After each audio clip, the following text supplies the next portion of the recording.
artista ka, pagkatapos mag-trending. I know. Kamusta? Ano yung mga learnings mo after nun? Okay, first of all, no, okay, I gusto kong humingi ng pasensya and I just want to apologize. It was a lapse from my social media team. And I told them na, wala, nandito na tayo. Let's just learn from our mistakes. And tutuwa nga ako dahil kumalat siya ng maingay. Ganun pa pala ang ka-relevant sa mundong ito. No? Grabe naman. Grabe ka naman. No, but syempre first you were saying you're a young leader, you're a new leader. Ano yung mga reflection mo after noon, ano, na you posted, sabi yung iba parang ka daw si Honesto. Si Santiago. Yung parang, tsaka si Pedro Calungsod, at attack. Well, thank you, Jay. Salamat sa tanong. For me naman kasi, I was a public servant of Tarlac, no? Ito lang naman yan eh. The intention was there, but the photo didn't land well or fit with that prayer or post, no?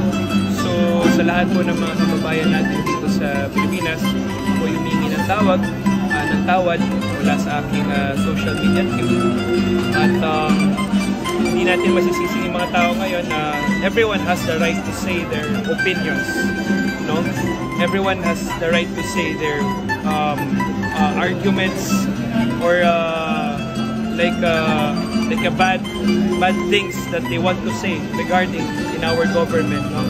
But in my case, thank you and for giving me this chance and to apologize.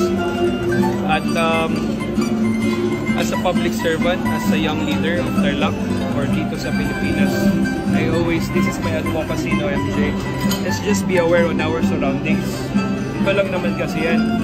Sa lahat ng iba't ibang ahensya ng government, let's just be aware on our surroundings for us to execute it well on that situation and for us to project on ourselves and to serve with integrity and transparency with people, no? Aaron, you entered politics at such a different time right now. Dapat talaga, kumbaga walking on eggshells yung mga artista, no? Konting kibot nyo, pupunahin, madami talaga. Tsaka lahat naman nakakakulungan lugog yung mga nangyayari ngayon. Yes, oo naman. I mean, even me naman sa gobyerno natin, kahit na nasa politics na rin ako, hindi natin masisisi yung mga tao dahil I guess naging outlet tayo ng kanilang anger, no? Which is okay kasi ganyan talaga, tao lang din naman tayo, diba? May emosyon, may pakiramdam. Sa akin lang, kailangan mabago na yung old political system na matagal na tayong nakulong. And me, as a public service, ginagawa ko lang kung ano yung mga ikabubuti ng mga kababayan ko. And just being real, no? Wala akong tinatago, ayoko mag-filter dahil sobrang hate ko na mag-filter. Sawang-sawa na ako dyan. Will this be your last acting project in a while? Sinasabi ko sa kanila, my priorities in Tarlac. So I can still accept projects from showbiz as long as na hindi masasagasaan yung obligasyon and responsibility ko sa province ko. As a board member, tama? As a board member.